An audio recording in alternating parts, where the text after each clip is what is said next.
I had actually toyed with a Madonna microphone. Oh, that would have been hilarious. Like the Madonna kind of like, please drive through to collect your order. Yeah, exactly.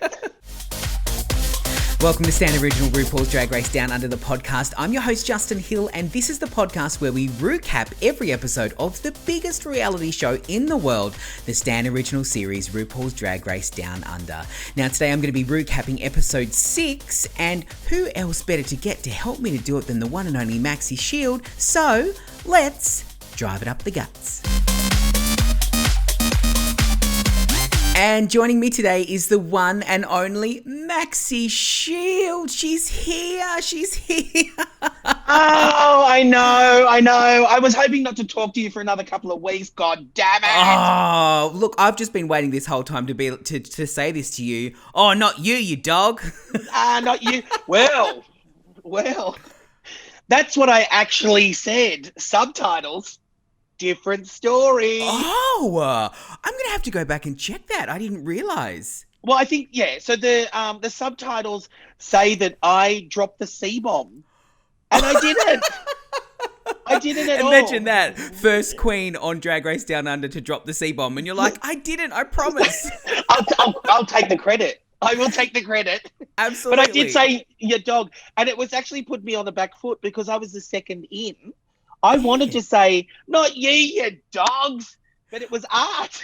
Listen, I was literally cackling and clutching my pearls. I thought it was hilarious. And it immediately introduced the world to Maxi Shield and who you are and what you do in drag. And I have to say, you were just such a pleasure to watch on this show. And anyone who has ever met you or seen you perform is literally was cheering for you the entire time you were on this show. And I don't think it would have been RuPaul's Drag Race Down Under without Maxi Shield. I mean, was this something that you always wanted to do, or was it just something where you were like, if it happens, amazing, I'm I'm happy doing my bits and pieces, but so what was your take on the show when you went on? Well, see, you know what the internet's like. So for the last 2 years, it's been such a rumor mill of Australian drag races happening. And, the fans always love to write a list. Oh, they love to write a list. And I was never on a list. What? So there'd be a rumor and there'd be 10 amazing queens and I'd never be on a list. And then there'd be another rumor and I was like, okay. And I'd said to my partner many times. And I said to my partner a couple of times, I was like, you know what? If it happens, it happens, but it may not happen. So, when I got the call, I was like, it's happening. And,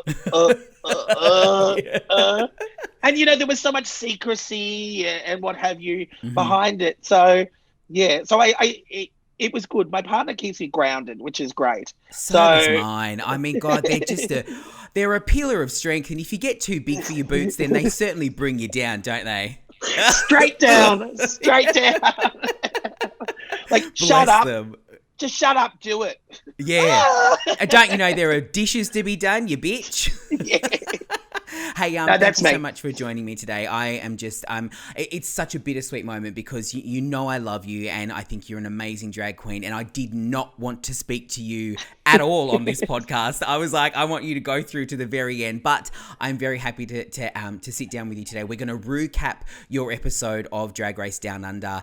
But before we get into it, I wanted to talk to you about being, and I don't want to say an older queen, I want to say a more experienced queen, because I don't think age has anything to do with it. We've seen some drag queens who are older who haven't been in it for as long. And that's why when I think of Drag Race Down Under, I immediately thought of you because you are, as a young gay boy coming to Sydney for the first time and going to Oxford Street, you were one of the first drag queens I ever saw. And so my question to you is, what would you say to young kids who are now getting into drag in this era of social media and, of this kind of it's such a different era of drag for us, right? And I refer to myself as a seasoned chook because we all love a seasoned chook, don't we? What do you mean? What do you mean a seasoned chook? I love a seasoned chook, especially at Woolies. Oh, yummy. Especially with a bit of stuffing up the clacker. Just pick it to the bone. Ooh, yeah. The chook, definitely. The chook. I think my what I would probably say to young queens is have fun. The one thing that I don't see very much anymore is that when I first started, you became a social queen first. Yes. So you'd go out with your sisters and you get pissed and you'd spew in hot plants, but it was just how you learnt how to be a drag queen. Yeah. You know, you would sit in. I remember sitting at Annie's bar, which was an old bar in Surrey Hills, and I would watch Portia Turbo's talk spots, and they were just hilarious. And she would talk, and she'd talk for 20 minutes, and she'd be talking about a cheese and dried herb toasted sandwich. But we would be rolling around, and you know, you absorbed all that, or going and seeing sort of a legend like Simone Troy at the Albury, and yeah. So that's what I hope that young girls or young I'm going to say young queens, because I hope queen and sort of umbrellas everything. Yeah. Yep. They just have fun first and foremost. If they get work out of it, that's fantastic. Awesome. But you know what? As someone that employs quite a lot of girls, I will employ someone that's fun and fabulous over someone that is just, I want to work. This is my career. I've done it. Yeah. And that's how I first, I gave Coco one of her first jobs, is because she just lights up a room. She was dreadful on a microphone, but she was just, she'd walk in and she would just light everyone up. And it's just almost so like a little light comes out of those drag queens, and you can see, and I said that to Coco, and I've said that to all the other queens. My favorite part of this show is that you guys are getting up on stage, and it's like you just release everything and you go, it, let's just have a ball, and whatever happens. And I don't think with the Aussie queens in particular, I mean, there was an angry lip sync from Electra, but I feel like with the Aussie queens in particular, you guys are just like, let's just have a ball. Let's, like, the smile on your face is genuine, and especially with you, it's such a joy to watch. And that was the last lip sync that I did with etc. It was, you know, we worked together recently a week or so ago, and I said it could have went anyway. It really could have went anyway. I was just so happy that different generations were showing the world how different generations perform. She was absolutely incredible, but I did it the way that I'd learnt and I'd seen. And you know, you look at both of our faces, and we are beaming. We're just, you know, it wasn't an elimination for us. It was, you know, come on, bitch, let's perform the guts out of it. It was amazing. Okay, you've touched on that lip sync, so I have to talk to you about it. You do realise that you are going down in history as someone who has started a trend for lip syncs now. Girl, you pulled a microphone from somewhere, and etc. told me that you had it tucked up your sleeve, tucked in your bum bag, you know, if you did need to lip sync. And you know what? It was just such a form of drag brilliance, because you were like, simple is better. And it had me in stitches. You literally were like, and then you'd like go and you went, I was dying. It was so funny. And I have to say, it definitely was a tribute to my Bali sisters. So I go to Bali quite a lot. So friends of mine live over there and what have you. And I go to a bar called Bali Joe's. And a lot of my friends over there perform, and they literally will, you know, out comes a microphone, and I just love them so much. And it was like, you know what, this is my little bit of, I'm bringing my Bali sisters along with me. So, I can't wait to see it pop up in seasons and seasons and seasons to come of Drag Race. It's just so brilliant. It goes down with like the double wig reveal. You know, it's absolutely brilliant. All right, so let's jump into this show, into this episode. We have Karen at the beginning quite upset that she was worried about not winning anything. Electra very happy that she won, and actually says to camera that she's even happier to send Scarlett home. So I feel like there's quite a bit of tension brewing between those two. We get a nice nice message from the Auntie Donna boys. And then we find out that you girls are so thirsty. I mean, it's been a little while. Everyone's been locked up. There are quite a few single gals in there. So what do? They bring in the pit crew. And was that a combination of, ooh, hot boys, but also, other people as well? Because you essentially were in quarantine. We were in quarantine. So they pushed filming back 5 days. So the Aussie girls were in quarantine or isolation for close to 20 days. Oh my And then we went into filming, which was very early to very late. Yeah. And we had no devices for when it was filming. So it was like, these boys were hot. Of course they were hot. They were stunning and they were in Speedos. But it was also, they were someone else. Yeah. They were like, as much as the crew and production were fantastic, yeah, it was someone else. And that was sort of, I think, as well when RuPaul came out. RuPaul would walk out and chat to us and we're like, it's someone else. Yeah, someone other than these bitches to talk to. So good. Exactly. I feel like a lot of people are going to be asking who number 2 is. Number 2 pit crew was a new pit crew member. He was the tall guy with the blonde hair. Blonde, yeah. Was he quite popular with the ladies there? I feel like maybe he was. You know what? Probably for the young girls. We have a saying at home. It's called, I was Frazzolina Jolie. I was so Frazzolina Jolie. It was just, I would look at the boys and go, okay, great. What are we doing? Yeah. What are you going to make me do? You're like, okay. We're actually here to do a TV show. So yes, you're hot. Okay, good. Next.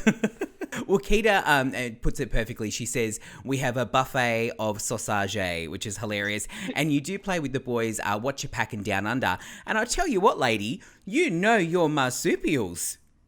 You know what? How many years of bloody trivia? Yeah. Hosting trivia? That's when RuPaul goes, oh my God. Oh my God. Oh my God. I was like, yeah, a lot of trivia has gone through this brain. You're like, I know me platypuses from me echidnas, don't you worry. Definitely.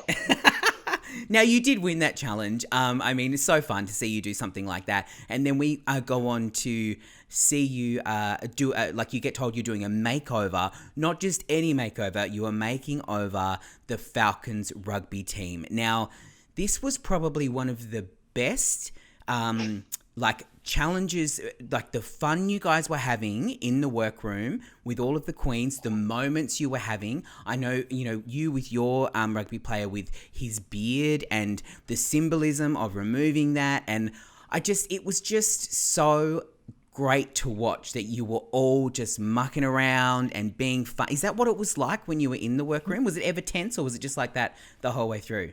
No, it was lots of fun.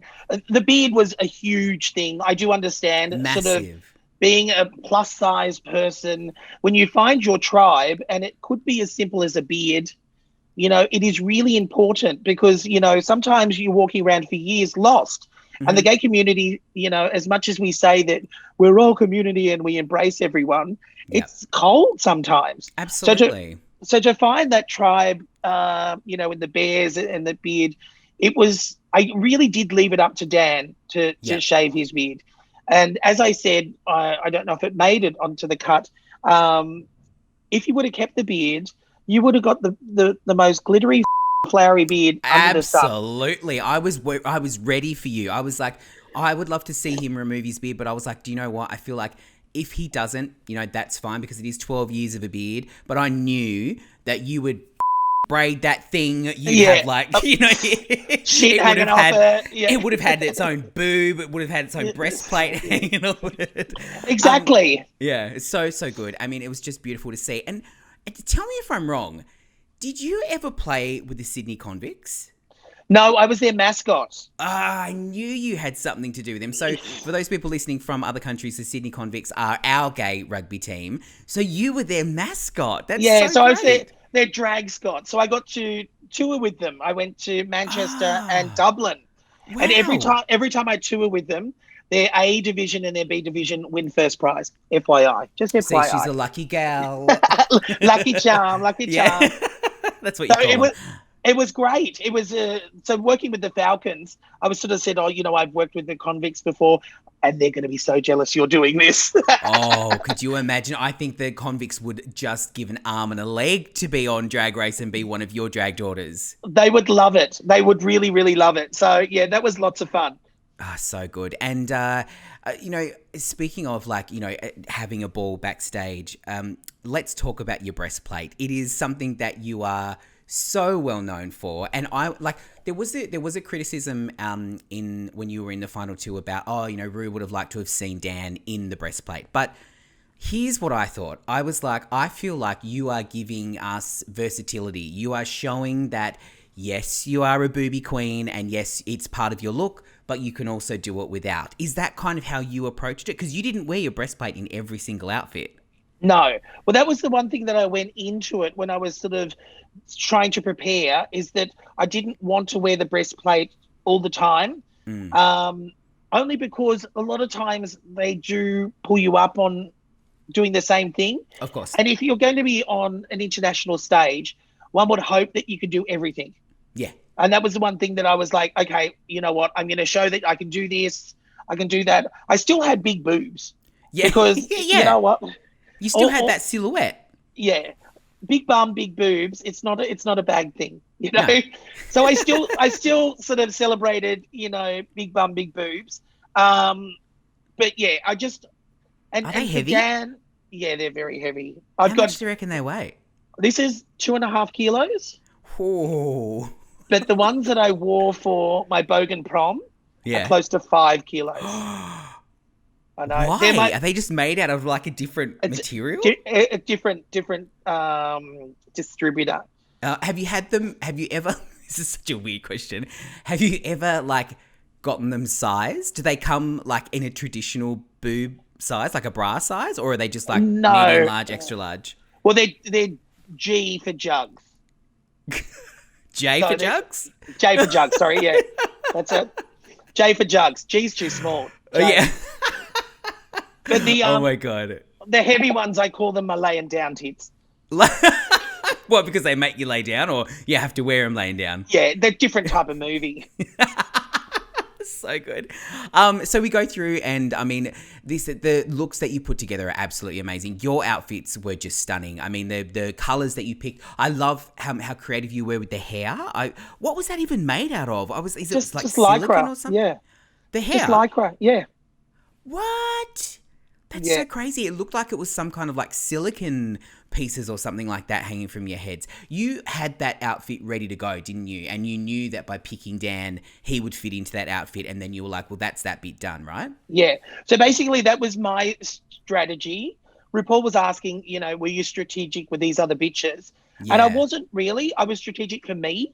Because you could have been. You could have absolutely have, we've seen that happen before where you go, oh my God. And I was waiting. I was like, here we go. Is Maxi going to be strategic? And sometimes the queens will literally mix everyone up and then give themselves the best. But I feel like you were pretty fair. Yeah. So I just went with body shape. Yeah. Because you know what? Drag Race is so crazy. You just never know how the queen's going to land. And I may be a shady bitch and give someone a really hard sort of person to make over, but that could work against me. Yeah, and they could do this incredible job. Mm-hmm. And so I thought, you know what? As long as their body shapes are sort of similar, then my conscience is I'm just going to do the best I can with Dan, who was literally my twin. And literally, when you guys stood next to each other, I was like, nice work. Yeah. And literally my twin, so much so that we're born on the same day. Stop. Isn't it crazy? Are you joking? You have the same birthday. Who would have thought? That's crazy. So crazy. And I went into the challenge he hasn't done drag before. Mm-hmm. He's thinking about shaving his beard. Yep. I'm going to make sure that his first drag experience is going to be fabulous. Yeah. If that put me in the bottom and I'm eliminated, so be it. So be it. I want to impart the drag magic that got into me. Yeah. Into him and make sure that he was beaming and felt beautiful. That really shone. And I think we had some other examples of where perhaps that wasn't the case, where, you know, some of the other queens were maybe thinking about themselves a little bit more and, you know, doing what we've called a Beyonce in this show and making it more about them. But you definitely, like, I expect no less from you to make his experience amazing, regardless of whether you leave the show or not, is just, you know, it shows your true heart. I wanted to ask you, why did you get into drag? I feel like there must be a moment where you were like, yep, this is for me. This is what I love. I just get such a thrill out of being on stage. Yeah. Was it back in those club days, or was there a moment that you can call on and be like, that's when I knew I wanted to get into drag? Well, it's a very long story. Yeah. So when I was younger, I went to primary school in Central Queensland, and we used to have a dress up box. So my brothers and sisters and I would dress up, and I always would be the female school teacher or the lead singer of a girl group. You know, always. So Mum smelled a rat pretty early on, but it was 1997. Oh yes, I remember that year. Shop yourself stupid, and my drag sister Catherine Gorge and I was like, well, should we go out and drag? Okay, we should do a number for Shop Yourself Stupid, which was like a charity thing just before Mardi Gras. And I got on stage. I looked like a bastard. I looked absolute shithouse. It was dreadful. The person like a bucket of smashed crabs, or the south end of a northbound camel. And the person that was supposed to do my makeup, you know, went out and got pierced, so I couldn't do it. No. So I ended up like, you know, doing my makeup like this. Yeah. But as soon as I got on stage, it was like, oh, this is good. Yeah. This is really good. So we go into the looks of the queens in the show, and we've got Keita and Fetamine in black and white. We've got Electroshock and Reaction in their alien kind of outfit. I didn't actually think that Electra's makeup was too bad. What did it look like in real life? Yeah, I didn't really mind it. Mind you, I do have to say, so when we came in, we were told that we weren't allowed to wear polka dots. So those dresses that I had, they were going to be polka dots. So then they said no polka dots. And then that bitch kidder brings out polka dots. Oh, that mole. How could she do that? That's really... she kept that sneaky, didn't she? Yeah, I was like, hold on. Did I not get the list? Yes, I want to recount. I think maybe you should go back and Keita should be kicked off. We've got Art and Craft Simone in there, which I thought immediately went to Priscilla. Like, that was obviously an homage to Priscilla. I'm not sure if that was as... noticed on stage or in the episode, because obviously we had the iconic thong dress. We've got Scarlett and Sapphire Adams in their red and blue, Karen from finance with Debbie from reception in their office outfits, and of course yourself, Maxi and Silhouette. How did that name come about? Because we don't really get a moment to find out how the drag names are created. So how did Silhouette come about for Dan?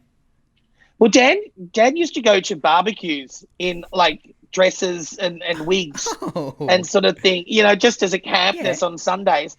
And someone had already given him that. Right. Someone had given him that. So, because we were playing with, you know, Mini Shield and, you know, and then we've got, you know, Tammy Pond in Australia as well. So Thin Wings or something like that. Yeah. Now, obviously, we find out that Keita is our winner of the week, even though she had polka dots and she broke the rules. Yes. Oh, tell you what. And then we have yourself and Scarlett up for elimination. Now, Maxi, what a song to lip sync to. Can you believe you got to lip sync to Kylie Minogue? I mean, what a career highlight, right? It's so fabulous. And I remember going to a sleaze ball many, many years before drag, actually watching her do Better the Devil You Know. So, you know, it was very, very exciting. I thought, am I going to bring a trick out? You know, how many times can you pull a microphone out? I did want to get, you know, a microphone, then get a bigger microphone, a bigger microphone. But, imagine if it just progressively got bigger as you went. That would be, you're like, oh. I had actually toyed with a Madonna microphone. Oh, that would have been hilarious. Like the Madonna kind of like, please drive through to collect your order. Yeah, exactly. But and I did know that Scarlett is a burlesque queen. Yeah. So I knew she'd have a few tricks, spins and turns. So I made a conscious decision to, you know what, I'm just going to get out there. I'm going to do what I do on a Friday and Saturday night. I'm going to love the song. I'm going to love Kylie, and we'll just see how the coin lands. I know that the world is going to fall in love with Maxi Shield, and you guys are going to go on tour, and it's the start of yet another exciting time for you, and I'm so excited. I was just personally so pumped to see you on this show, and I love you to bits, and thank you so much for recapping this episode with me today. You are just a wonderful queen, and I really appreciate it. Sending my love to everyone there. Send the love to the girls. They're absolutely amazing. Absolutely. Thank you so much, Maxi. Bye.